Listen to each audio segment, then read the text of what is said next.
Yeah. Who was the greatest teacher for you in those early days? It's funny, man. I had a lot of them. You know, my parents were great. You know, growing up, you know, they instilled in me the importance of imagination, of curiosity, and understanding that, okay, if you want to accomplish something, I'm not just going to sit here and say, yes, you can do whatever you want.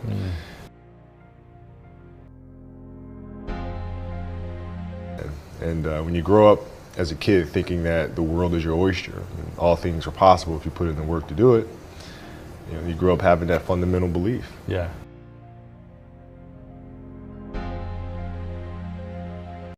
The day could be today that your career is over. At any time when you were playing, you mean, yeah. Now what do you do?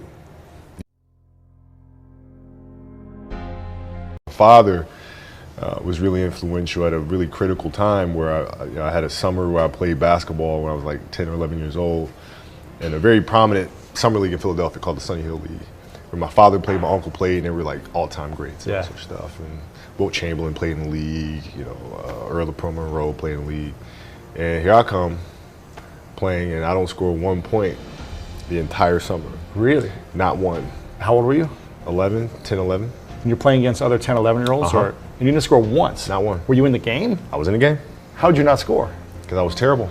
Really? Yeah. At 10, 11 years old, you were that terrible. Awful. I mean, and I had these big knee pads on because I was growing really fast. I had socks all the way up here, and I had like the high top skinny, fade, like skinny as hell. And I scored not a free throw, nothing, not a lucky shot, not a breakaway layup, 0 points. And I remember crying about it and being upset about it. And my father just gave me a hug and said, listen, whether you score 0 or score 60, I'm going to love you no matter what. Wow. Now that is the most important thing that you can say to a child. Because from there I was like, okay, that gives me all the confidence in the world to fail. I have the security there. But to hell with that, I'm scoring 60. Let's go. Right. And from there I just went to work. I stayed with it, and I kept practicing. Is that when you think the mentality of hard work started to come in for you at that age, when you failed so miserably, I guess, that summer? I think that's when the idea of understanding a long-term view became important. Because I wasn't going to catch these kids in a week. I wasn't going to catch them in a year, right? So that's when I sat down and said, okay, this is going to take some thought, right? What do I want to work on first? All right, shooting. All right, let's knock this out. Let's focus on this. Half a year, 6 months, do nothing but shoot. All right, after that, all right, creating your own shot, and then you focus. So I started creating a menu of things. When I came back the next summer, I was a little bit better, right? And a menu being like, I've got my jump shot from 15, I've got my I got my jump shot from. Eventually break people down then. Well, I mean, you know, like we used to have an All-American camp that I used to go to, and you know, at the time when I first showed, I was a sophomore, and one of the things I would do is while everybody would be at the cafeteria, eating and doing all sort of stuff, I'd just go back to the gym. I would tell guys, you know, we got back-to-backs. You know, I don't care if we're in Miami, I don't care if we're in the great city of Chicago. We can't go out, we gotta get rest, right? Back-to-back games. Back-to-back games, right? Monday, Tuesday. You play Monday and play again Tuesday. Guys aren't gonna listen, right? Right. So a few times, say, all right, we'll all go out. We'll go out together. Really? I'll drink with you, right? But the next morning, I'm banging on your door at 5 in the morning. Let's go. They're not getting. Where are we going? I hung out with you. Now you come hang out with me. Wow. This is what we do. All right, let's go. And we're at the gym. We're working out. Right. We hit the bus. We go to practice. We play that night. And they're dead. And they're like, oh, lesson learned. Really? Lesson So learned. you take them out once. How can we teach our children what it means to work hard? Well, you do it through training. Right. So when I get up in the morning, my daughter goes with me.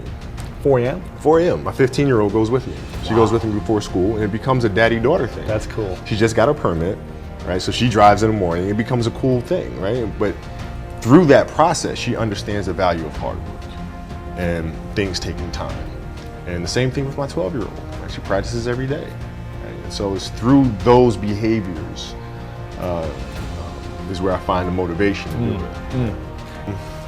Movies, there are plenty, but there's a quote from one of my English teachers at Lower Merion named Mr. Fisk. He had a great quote that said, rest at the end, not in the middle. And that's something I always live by. I'm not going to rest, I'm going to keep on pushing now. There are a lot of answers that I don't have, even questions that I don't have. But I'm just going to keep going. I'm just going to keep going, and I'll figure these things out as we go, right? And you just continue to build that way. So I try to live by that all the time. Rest at the end. Rest at the end. What's You know, the mistakes that you've made in that game, you have to do the hard stuff and watch that game and study that game to not make those mistakes over and over again just because you weren't brave enough to face it. So she came down to the office. I brought her down to the office and we sat down, we watched that game together. Wow. Right? And you gotta deal with Face it. it. Gotta deal with it. Face it, learn from it. You're good, average still? I was good. I was good. Okay. And then about the end of my third, like right when I was turning 14, I became the best player in the state. At 14. At 14. So from 12 to 14, you went from scoring 0 to being the best in the Yep. state of all ages. Yep. But it's simple. Like if you do the math on this, right? Like if you're thinking about how often kids are playing, right? And I tell this to my daughter and my daughter's team as well that I coach. It's a simple thing of math. If you want to be a great player, if you play every single day, 2-3 hours, every single day, over the course of a year, how much better are you getting? Most kids will play maybe, an hour and a half, 2 days a week. Right. Do the math on that. It's not going It's not going to get it done. It's not going to get it done, right? So if you're obsessively training 2-3 hours every single day over a year, over 2 years,